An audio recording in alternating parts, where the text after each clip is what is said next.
ప్రియులారా, ప్రభునామమున మీకు శుభములు వందనములు తెలియజేయుచుంటున్నాను. ఈ దినం యొక్క కార్యక్రమాన్ని మనము ఆరంభించుకునే దానికి ముందుగా ప్రార్థన చేసుకుని మనము ప్రారంభించుకుందాం. మహాఘనుడా, మహోన్నతుడా, మా పరలోకపు తండ్రి, నీకే స్తోత్రములు స్తోత్రములు తండ్రి, స్తోత్రములు.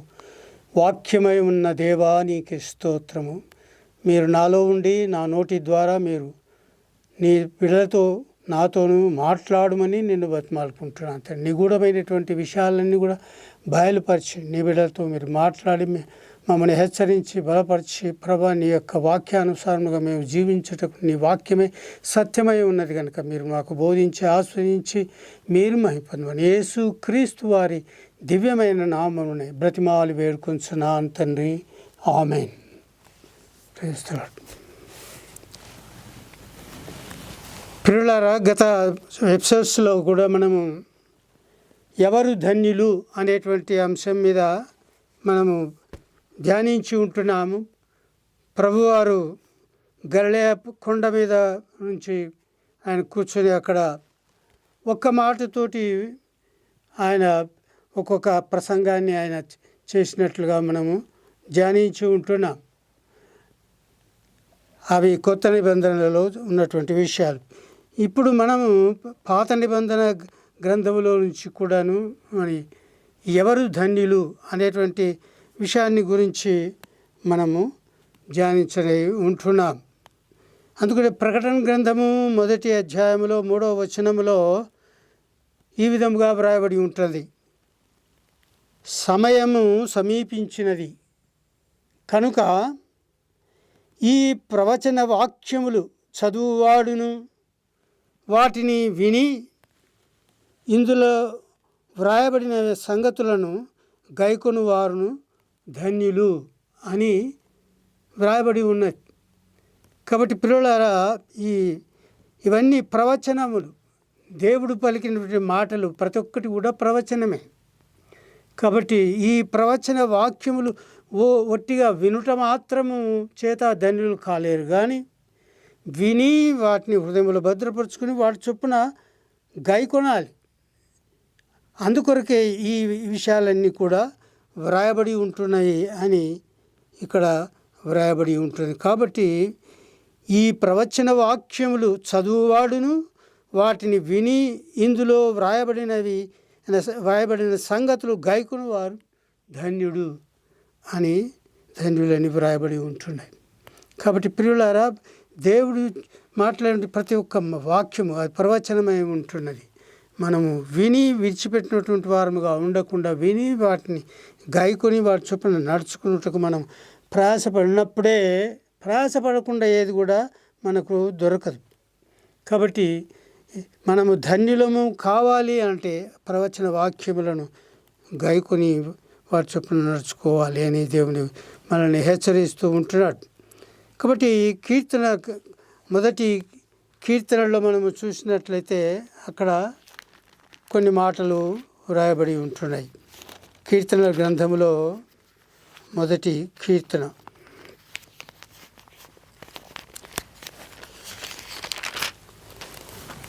దుష్టుల ఆలోచన చొప్పున నడవక, పాపుల మార్గమున నిలవక, అపహాసకులు కూర్చుండు చోటను కూర్చుండక, యెహోవా ధర్మశాస్త్రమునందు ఆనందించుచు దివారాత్రము దానిని ధ్యానించువాడు ధన్యుడు అని ఇక్కడ కీర్తనకారుడు వ్రాస్తూ ఉంటున్నాడు. కాబట్టి మనము ధన్యులమైతే, ఎవరు ధన్యులో వారే పరలోక రాజ్యమునకు వారసులై ఉంటున్నారనే సంగతిని మనము మర్చిపోకూడదు. కాబట్టి మనము దేవుని చేత ధన్యులు అని అనిపించుకోవటానికి మనము ప్రయాసపడవలసి ఉంటున్నది. ఒట్టిగా ఈ ధన్యత ఒట్టిగా మనకు లభించదు. ప్రతిది కూడా ప్రయాసపడి దాన్ని సంపాదించుకోవాలి. ఇరుకు మార్గమున ప్రవేశించుటకు ప్రయాసపడుడి.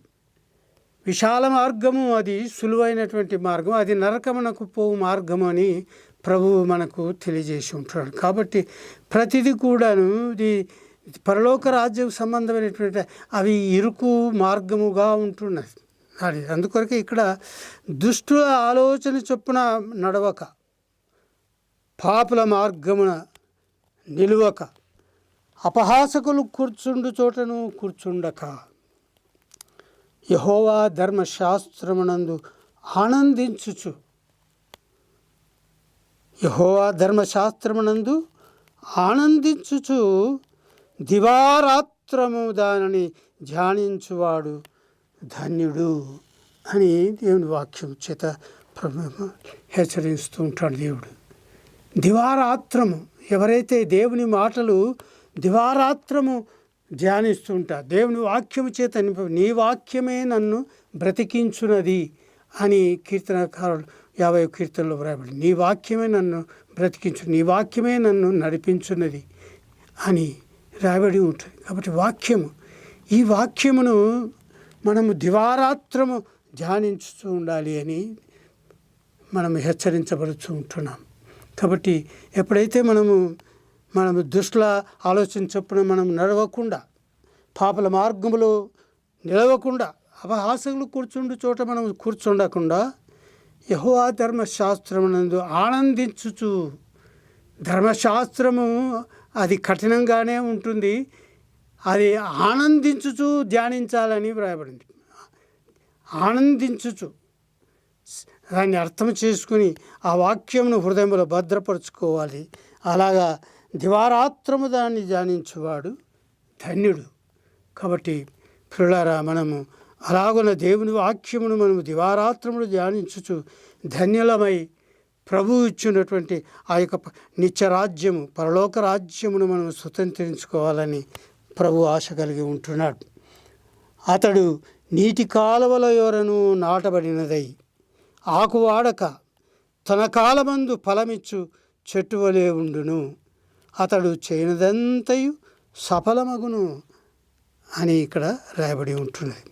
కాబట్టి పిల్లలారా, మనము అలాగున మనము ప్రభు చెప్పిన మాటల చొప్పున మనము నడుచుకుంటూ మరి అలా జీవించినట్లయితే ఆకువాడక తన కాలమందు ఫలమిచ్చు చెట్టు వలె ఉంటారని. ఆ చెట్టు నీటి కాలువల ఎవరైనా నాటబడినదై, ఆ చెట్టు ఎలా, నీటి కాలువల ఎవరైనా నాటబడినటువంటి చెట్టు ఎలా ఉంటుంది అంటే అది ఆకువాడక మరి తన కాలమందు ఫలమిచ్చు చెట్టు వలె ఉంటుంది. అలాగున మనము చేసేటువంటి ప్రతిదీ కూడా సఫలమవుతుంది అని దేవుని వాక్యం చేత మనము హెచ్చరించబడుతూ ఉంటున్నాం. కాబట్టి మనం అలాగ చేసినట్లయితే మనం ధన్యులమవుతామని దేవుని వాక్యం చేత మనము హెచ్చరించబడుతూ ఉంటున్నాం. మరి పిల్లల కీర్తన 2వ కీర్తనలో కూడా ఆయన కోపము త్వరగా రవులుకొనును అని ఇక్కడ రాయబడింది. 2వ కీర్తన 12వ వచనములో ఆయన కోపము త్వరగా రవులుకొనును, కుమారుని ముద్దు పెట్టుకొనుడి, లేని ఎడల ఆయన కోపించును, అప్పుడు మీరు త్రోవ తప్పి నశించెదరు, ఆయనను ఆశ్రయించు వారందరూ ధన్యులు అని ఇక్కడ రాయబడింది. కాబట్టి పిల్లారా, మనము ఆయన కుమారుని ముద్దు పెట్టుకోనాలి. ఆయన అద్వితీయ కుమారుడు, జనితైక కుమారుడు అని రాయబడింది. ఆయన అద్వితీయుడు, మరి జనితైక కుమారుడు అని రాయబడి ఉంది. ఆ కుమారుని మీరు ముద్దు పెట్టుకోవాలి అంటే ఆయనను ప్రేమించాలి, కుమారుని ప్రేమించాలి. తండ్రిని మాత్రమే కాదు, కుమారుని కూడా ప్రేమించాలి అని ఆయన కుమారుని ముద్దు పెట్టుకుని, లేని ఎలా ఆయన కోపించును. కనుక అలాగున మనము ఆయన ఆజ్ఞలను పాటించుచు మరి ఆయన అప్పుడు మీరు త్రోవ తప్పి నశించెదరు అన్నట్టు ఆయన కోపిస్తే మనం త్రోవ తప్పి నశించిపోతామంటున్నాడు. ఆయనను ఆశ్రయించు వారందరూ, ప్రభువును ఎవరైతే తండ్రిని కుమారుని ఆశ్రయిస్తారో వారు ధన్యులు అని దేవుని వాక్యం చేతమని. కాబట్టి ఎవరు ధన్యులు అంటే ఆయనను ఆశ్రయించు వారందరూ, వారు మాత్రమే ధన్యులు. ఈ లోకస్తులను, మనుషులను రాజులను నమ్ముకున్నటంటే, అధిపతులను నమ్ముకున్నట్టు కంటే యెహోవాను ఆశ్రయించుట మేలు అని 118వ కీర్తనలో వ్రాయబడి ఉంటున్నది. కాబట్టి మనం ఆయనను ఆశ్రయించు వారమై ఉండాలని వాక్యం చేత మనం హెచ్చరించబడుతూ ఉంటున్నాం. 32వ కీర్తనలో 1-2 వచనాలు కూడా మనం చూసినట్లయితే, ఇక్కడ తన అతిక్రమములకు పరిహారము నొందినవాడు, తన పాపమునకు ప్రాయశ్చిత్తము నొందినవాడు ధన్యుడు అని రాయబడి ఉంది. ఎవరు ధన్యులు? కాబట్టి అనాది కాలంలో, పాత నిబంధన కాలములో రక్త ప్రోక్షణ లేకుండా పాపక్షమాపణ జరగదు అని రాయబడి ఉంటున్నది. ధర్మశాస్త్రము ఈ విధంగా తెలియజేస్తుంటుంది. కాబట్టి వారు దేవుని యొక్క వారి పాపము నుండి పరిహరింపబడాలి అని అంటే వాళ్ళు రక్తం చిందింపబడాలి, బలులు అర్పించాలి. అప్పుడు వారు నిర్దోషులుగా తీర్చబడతారు. అయితే ఇక్కడ రాయబడింది, తన అతిక్రమములకు పరిహారము నొందినవాడు, తన పాపమునకు ప్రాయశ్చిత్తము నొందినవాడు ధన్యుడు అంటున్నాడు. కాబట్టి ఎవరైతే తమ యొక్క అతిక్రమములకు పరిహారము పొందుతాడో అతను మరి తన పాపమునకు ప్రాయశ్చిత్తము, ఎలాగ ప్రాయశ్చిత్తం జరుగుతుంది? బలులు, గొర్రెను, ఏడాది గొర్రెను కానీ మరి దేని కానీ తీసుకుని పోయి ఆయన సన్నిధిలో దాన్ని వధించి దాని రక్తము ప్రోక్షించినట్లయితే వాని యొక్క పాపములు, అతిక్రమములు తుడిచివేయబడతాయి. పాపములు ప్రాయశ్చిత్తము జరుగుతుంది. వాడు నిర్దోషిగా చేయబడతాడు. అప్పుడు అతడు ధన్యుడు అవుతాడు అని ఇక్కడ రాయబడి ఉంటున్నది. కాబట్టి యెహోవా చేత నిర్దోషి అని ఎంచబడినటువంటి వాడు ధన్యుడు. ఎవరు నిర్దోషులైతారు? దేవునికి ఇష్టానుసారముగా జీవించినప్పుడు అతడు ఏ బలిని ఏది లేకుండానే ఆయనని అతనిని నిర్దోషిగా తీర్చు సామర్థ్యం ఉన్నటువంటి వాడై ఉంటున్నాడు. ఆయనకి ఇష్టమైన వారిని ఆయన నిర్దోషులుగా చేయగలడు. అటువంటి ఏ బలి అర్పణ లేకుండా కూడా ఆయన చేయగలడు. కాబట్టి యెహోవా చేత నిర్దోషిని ఎంచబడేటువంటి ఆ వ్యక్తి ఎంతో మరి ఆత్మలో కపటం లేనటువంటి వాడు. అటువంటి వ్యక్తిని దేవుడు అది నిర్దోషిగా తీర్చిదిద్ది అతన్ని ధన్యునిగా చేస్తున్నట్లు మనకు తెలుస్తుంది. కాబట్టి యెహోవా దేవుని చేత నిర్దోషిని ఎంచబడినటువంటి వాడు, ఆత్మలో కపటం లేనటువంటి వాడు ధన్యుడు. అతడు నిత్యరాజ్యమునకు వారసులు అవుతున్నాడు. పరలోక రాజ్యం అతనిది స్వతంత్రించుకోగలడని దేవుని యొక్క వాక్యం చేత మనము హెచ్చరించబడుతూ ఉంటున్నాం. కీర్తనల గ్రంథము 33వ కీర్తన 12వ వచనములో ఈ మాటలు వ్రాయబడి ఉంటున్నాయి. యెహోవా తమకు దేవుడుగా గల జనులు ధన్యులు. ఎవరైతే ఏ జనాంగమునైతే దేవుడు తన ప్రజలుగా తన బిడ్డలుగా ఏర్పరచుకుంటాడో అటువంటి జనులు వారు ధన్యులై ఉంటున్నారు. ఇశ్రాయేలీయులు, యాకోబు సంతానము, అబ్రహాము సంతానము. నేను అబ్రహాము దేవుడను, ఇస్సాకు దేవుడను, యాకోబు దేవుడను అని చెప్పినటువంటి ఆ దేవుడు అబ్రహాము ద్వారా మరి ఆ యాకోబు ద్వారా కలిగి ఉంటే ఆ సంతానమునంతటి కూడా నీ యొక్క సంతానము నేను ఆకాశ నక్షత్రం వల్లే విస్తరింప చేయుదును అని అబ్రహామునకు వాగ్దానము చేశాడు. కనుక దేవుడు ఆయన అబ్రహామును అన్యుడుగా ఉన్నటువంటి విగ్రహారాధికుడుగా ఉన్నటువంటి అబ్రహామును పిలిచి మరి అతని ద్వారా ఒక జనాంగమును ఆయన ఏర్పరచుకున్నట్లుగా మనకు తెలుస్తుంది. కాబట్టి యెహోవా తమకు దేవుడుగా గల జనులు వారు ధన్యులు. ఆ యొక్క ఎవరు ఆ జనులు అంటే యాకోబు యొక్క సంతానము. యాకోబును ఇశ్రాయేలుగా మార్చాడు. ఇశ్రాయేలు అంటే దేవునితో పోరాడి గెలిచినవాడు అని అర్థం. కాబట్టి యాకోబు దేవునితో పోరాడి గెలిచినటువంటి వాడుగా ఉన్నాడు. కాబట్టి దేవుడు అతనికి ఇశ్రాయేలు అని పేరు పెట్టాడు. కాబట్టి ఆయన యొక్క సంతానము 12 గోత్రములు, 12 మంది కుమారులు మరి 12 గోత్రములుగా చేయబడి విస్తరింపబడి మరి ఆకాశ నక్షత్రంలో చేయబడుతుంది. కాబట్టి ఆ జనాంగము ఆయన తనకు స్వాస్థ్యముగా ఏర్పరచుకున్న జనులు ధన్యులు. వారు అలాగా ఈ ఇశ్రాయేల్ జనాంగము అంతా కూడా వారు ఎంతో ధన్యులుగా చెప్పబడుతూ ఉంటున్నారు. దేవుడు ఆయన వారిని ఏర్పరచుకునే ఆ విధంగా తన సొంత జనులుగా చేసుకున్నాడు. యెహోవా తమకు దేవుడుగా గల జనులు ధన్యులు, ఆయన తనకు స్వాస్థ్యముగా ఏర్పరచుకున్న జనులు ధన్యులు అని ఇక్కడ వ్రాయబడి ఉంటున్నది. నిర్గమకాండము 19వ అధ్యాయము 5వ వచనములు కూడా చూస్తే అక్కడ కూడా రాయబడి ఉంటున్నది. నిర్గమకాండంలో 19వ అధ్యాయము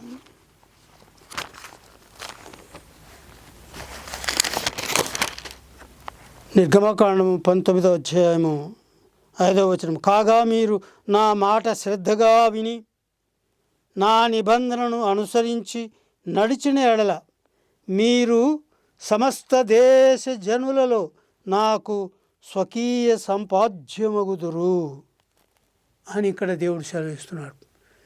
అబ్రహాము ద్వారా ఈ యొక్క సంతానాన్ని, యాకోబు సంతానం ద్వారా ఈ విధంగా ఆయనని విస్తరింపజేసినటువంటి దేవుడు మళ్ళీ వారికి జ్ఞాపకం చేస్తుంటున్నాడు. కాగా మీరు నా మాట శ్రద్ధగా విని నా నిబంధనను అనుసరించి నడిచిన ఎడల మీరు సమస్త దేశ జనులలో, ఈ ప్రపంచంలో ఉన్న జనులందరిలో నాకు స్వకీయ సంపాద్యమగుదురు అని అక్కడ సెలవిస్తుంటున్నాడు. సమస్త భూమియు నాదే కదా అంటున్నాడు దేవుడు. సమస్త భూమి నాదే కదా, మీరు నాకు యాజక రూపకమైన రాజ్యముగాను పరిశుద్ధమైన జనముగాను ఉందిరని చెప్పు అని మోషేతో చెప్తున్న మాటలు అక్కడ. కాబట్టి ఆయన ఏర్పరచుకున్నాడు దేవుడు. వారు ఎంతో ధన్యులై ఉంటున్నారని మనకు తెలుస్తుంది. కాబట్టి ఇప్పుడు కొత్త నిబంధనలో ఉన్నటువంటి మనము కూడా ప్రతి ఒక్క జనము, అన్యులు ఎవరైనా సరే యేసుక్రీస్తును ప్రభువుగా రక్షకుడుగా అంగీకరించి తమ పాపంలో ఒప్పుకొని మారు మనస్సు పొంది మరి నీటి మూలముగాను ఆత్మ మూలముగాను జన్మించితే వారందరూ కూడా దేవుని పిల్లలగుటకు అధికారం అనుగ్రహించాడు. కాబట్టి మనం కూడా ఆయన బిడలం అయ్యేటువంటి భాగ్యాన్ని ఆయన అనుగ్రహిస్తూ ఉంటున్నాడు. అంతేకాకుండా ఇక్కడ 1 పేతురుపత్రిక 2వ అధ్యాయం 9వ వచనం, అయితే మీరు చీకటిలో నుండి ఆశ్చర్యకరమైన తన వెలుగులోనికి మిమ్మల్ని పిలిచిన వాని గుణాతిశయములను ప్రచురము చేయు నిమిత్తము ఏర్పరచబడిన వంశమును, రాజులునైన యాజక సమూహమును, పరిశుద్ధ జనమును, దేవుని సొత్తైన ప్రజలునై ఉన్నారు. ఒకప్పుడు ప్రజగా ఉండక ఇప్పుడు దేవుని ప్రజ అయితిరి. ఒకప్పుడు కనికరింపబడక ఇప్పుడు కనికరింపబడిన వారమై కనుక ధన్యులు.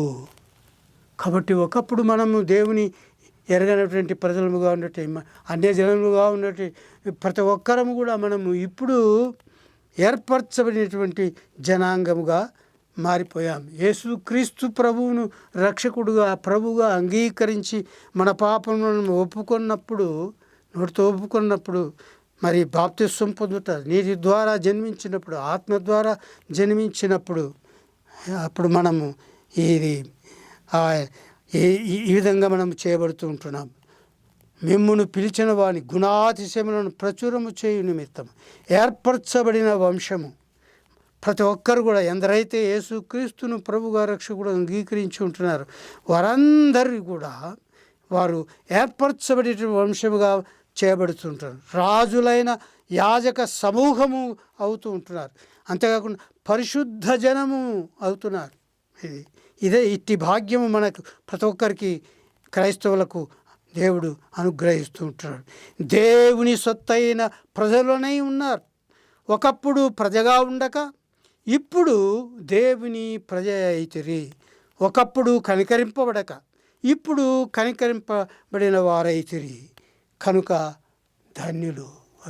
కాబట్టి యేసుక్రీస్తు ప్రభువును ఎందరైతే రక్షకుడుగా ప్రభువుగా అంగీకరించి దేవుని కుమారులుగా కుమార్తెలుగా చేయబడినటువంటి వారు ఎంతో ధన్యులై ఉంటున్నారనే సంగతిని మనం గుర్తెరగాలి.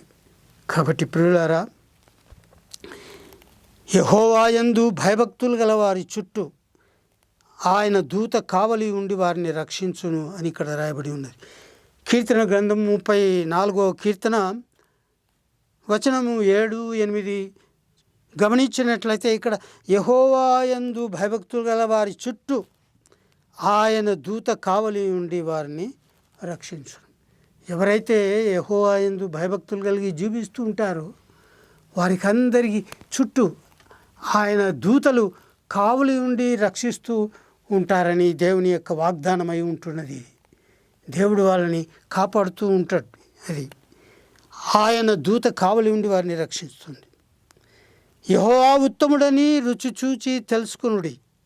కాబట్టి ఆయన ఆ విధంగా ఎవరైతే ఆయన యందు భయభక్తులు కలిగి ఆయన అనుసరిస్తూ ఉంటారో, భయభక్తులు కలిగి ఉంటారో వారికి చుట్టూ ఆయన దూతలు కావలి ఉంటారనే సంగతి మీరు రుచి చూచి తెలుసుకునుడి అని ఇక్కడ రాయబడింది. యెహోవా ఉత్తముడని రుచి చూచి తెలుసుకునుడి, ఆయనను ఆశ్రయించు నరుడు ధన్యుడు అని రాయబడింది. కాబట్టి మీరు ఆయన యందు ఎవరైతే భయభక్తి కలిగి ఉంటారో వారి చుట్టూ ఆయన దూతలు కావలి ఉంటారు, వారికి కాపాడుతూ సంరక్షిస్తూ ఉంటారు. అంతేకాకుండా మరి ఆయన ఉత్తముడని మీరు ఆయనను రుచి చూసి తెలుసుకునుడి, అప్పుడు ఆయనను ఆశ్రయించు నరులు ధన్యుడు అవుతారని దేవుని యొక్క వాక్యం చేత మనం హెచ్చరించబడుతూ ఉంటున్నాం. కాబట్టి ఆయన యందు భయము భక్తి కలిగి ఉంటే చాలు. ఆయన యందు భయము భక్తి కలిగి ఉంటే ఆయన బిడ్డలకు అందరికీ చుట్టూ ఆయన దూతలు కావలి ఉండి రక్షిస్తూ ఉంటాడు. మరి కనుక మీరు రుచి చూసి తెలుసుకునుడి. ఆ విధంగా దేవుని ప్రేమను మీరు తెలుసుకొని ఆయన భయభక్తులు జీవించే వారు ధన్యులై ఉంటున్నారని దేవుని వాక్యం సెలవిస్తూ ఉంటున్నది. కీర్తన 40వ కీర్తన 4వ వచనంలో మనం చూసినట్లయితే, గర్విష్ఠులనైనను త్రోవ విడిచి అబద్ధముల తట్టు తిరుగువారిపై నైనను లక్ష్యపెట్టక యెహోవాను నమ్ముకొనువాడు ధన్యుడు అని ఇక్కడ రాయబడింది. కాబట్టి గర్విష్ఠులనైనను త్రోవ విడిచి అబద్ధముల తట్టు తిరుగువారినైనను లక్ష్యపెట్టక, అహంకారము గర్వముతో ఉండేటువంటి వారి యొక్క త్రోవలనైనా మనం వారి అబద్ధముల తట్టు తిరగక వారిని అనుసరించక ఉండి మనము ఎవరైతే యెహోవాను నమ్ముకునేవాడు, యెహోవాను ఎవరైతే నమ్ముకుంటారో వారు ధన్యులు అని రాయబడి ఉంటుంది.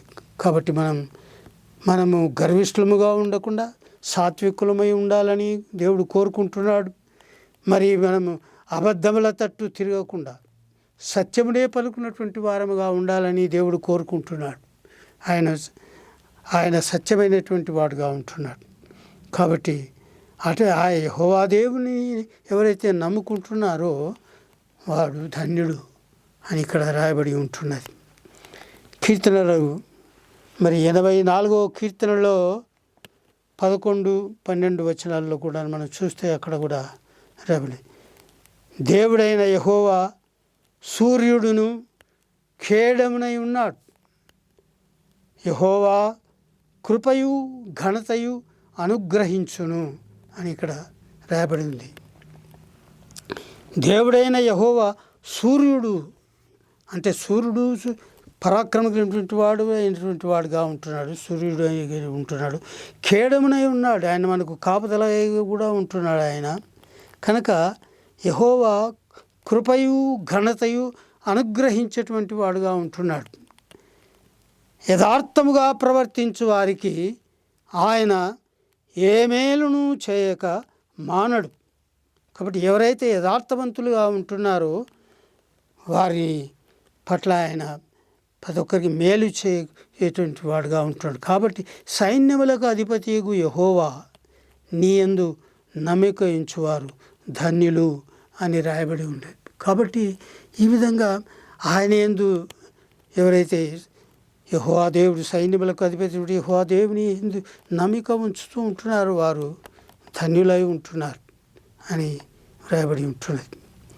కనుక యెహోవాను నమ్ముకొనివాడు ధన్యుడు అని ఇర్మియా గ్రంథము 17వ అధ్యాయము 7వ వచనములో ఈ మాటలు కనబడుతూ ఉంటుంది.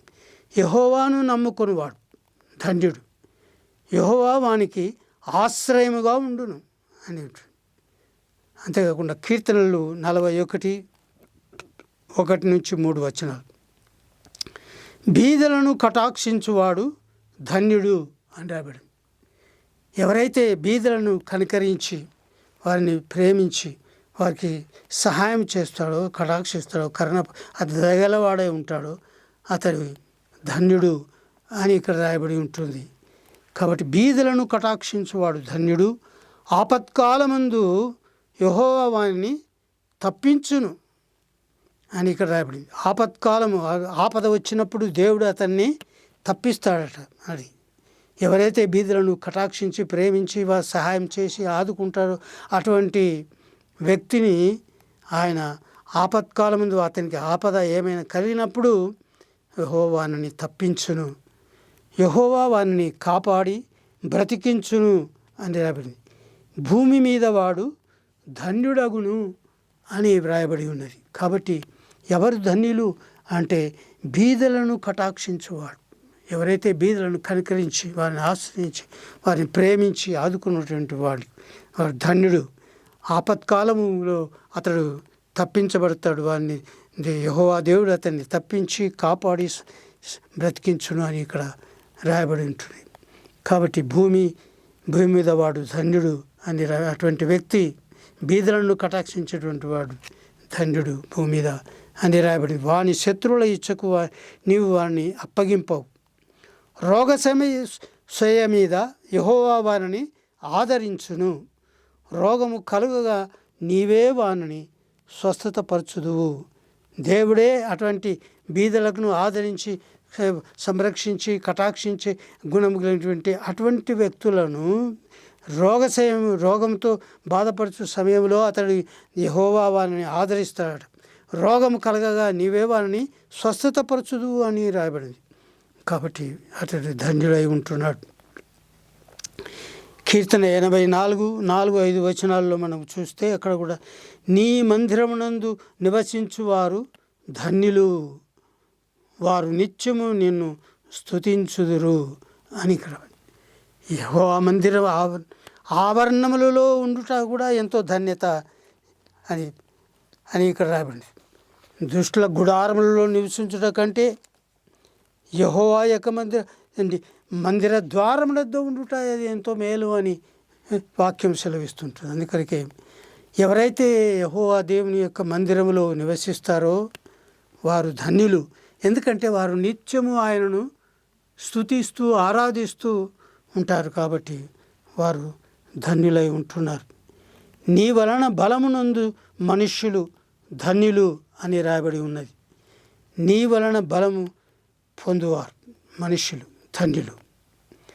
యాత్ర చేయు మార్గము వారికి అవి ప్రియములు అని ఇక్కడ రాయబడి ఉంటుంది. వాళ్ళు బలము పొంది మరి దేవుని యాత్రలో వారు కొనసాగుతూ బలము కలిగి ముందుకు సాగుతూ ఉంటారు.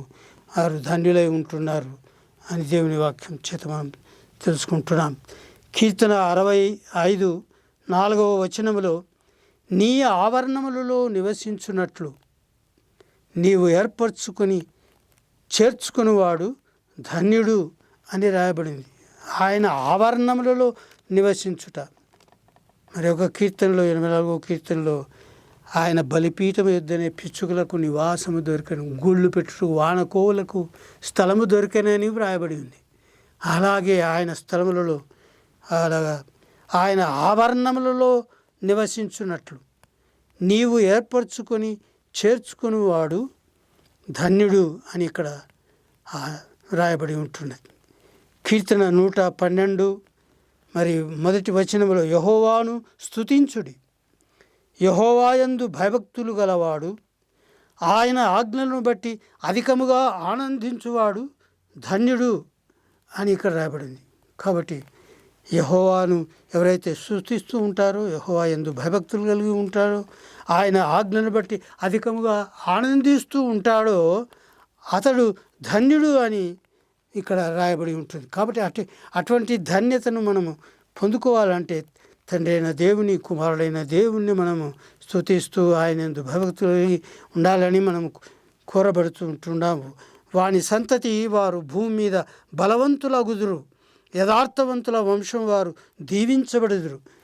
కలిమియు సంపదయు వాని ఇంట ఉండును, వాని నీతి నిత్యము నిలుచును అని రాబడింది. కాబట్టి ఇటువంటి ధన్యతలు ఇవన్నీ కూడా ఎవరైతే యెహోవాను స్తుతించుచు ఆయన యందు భయభక్తులు కలిగి ఉంటారో ఈ ధన్యతలన్నీ కలుగుతూ ఉంటున్నాయి. ఆశీర్వాదములు వాళ్ళు ఎవరైతే ధన్యులు కానీ దేవుని చేత అనిపించుకోగలుగుతారో వారందరూ కూడా పరలోక రాజ్యమునకు వారసులై ఉంటున్నారనే సత్యమును గ్రహించి ఆ విధముగా ఈ వాక్యములను మనము ధ్యానిస్తూ దివారాత్రము దాచు హృదయంలో భద్రపరచుకు వారి చొప్పున నడుచుకునొచ్చు ఆయన రాజ్యమునకు మనం వారసులము కావాలని దేవుడు మనల్ని కోర్చు. దేవుడి మాటలను ఆస్వాదించునుగాక. ఆమెన్. ప్రార్థించుకును. గొప్ప దేవ, మహిమాన్వితుడా, ఇంతవరకు మీరు నాలో ఉండి నా నోటి ద్వారా నీవు నాతోనూ నీ బిడ్డలతో మాట్లాడి వాక్కుల కొరకై మీకు వందనములు స్తుతులు చెల్లిస్తుంటున్నాం. ప్రభా, ఈ ధన్యులు ఎవరై ఉంటున్నారో ఆ విషయాలన్నీ మాకు బయలుపరచు. ఆ విధంగా మేము ధన్యులు మగుట, ఆ విధంగా నీ వాక్యమును మా హృదయంలో భద్రపరుచుకుని వారి చొప్పున నడుచుకుంటూ ప్రభా మీరు ఇచ్చేటువంటి దీవెనలను పొందుకొని నీ యొక్క నిత్యరాజ్యమునకు మేము వారసులమైనటువంటి భాగ్యాన్ని అనుగ్రహించి మీరు మహిమ పొందమని యేసు క్రీస్తు వారి దివ్యమైన నామమునే బ్రతిమాలి వేడుకొంచున్నాను తండ్రి. Amen. God bless you. Okay, praise the lord.